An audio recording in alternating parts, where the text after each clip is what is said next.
প্রিয় বন্ধুরা, তো আমি আপনাদের সঙ্গে আজকে যেটা আলোচনা করব সেটা দেখতেছেন যে এটা হলো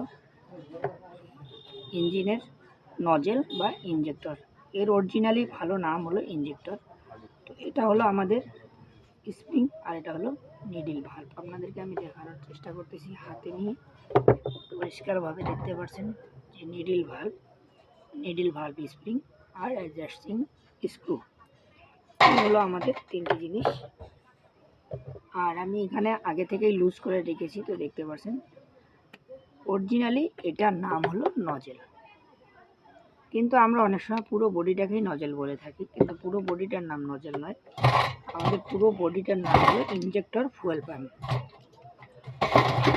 অর্থাৎ এর কাজ হলো ইঞ্জিনের মধ্যে ফুয়েলকে ইনজেক্ট করা অর্থাৎ এক্সপ্রে আকারে পুশ করা। তো আমরা এই সিঙ্গেল সিলিন্ডারের ইঞ্জেক্টর যখন বাধাই করব কোথাও মেশিনে অথবা হাতে, তো এটা কিভাবে আমরা এর প্রেশার চেক করব।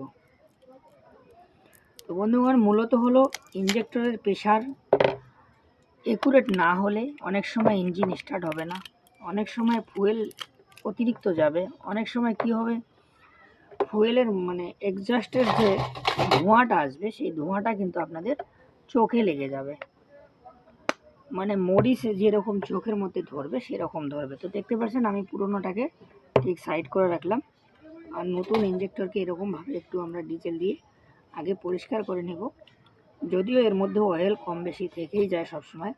তো দেখতে পাচ্ছেন আমাদের নজেল হোল্ডারে দিয়ে দিলাম।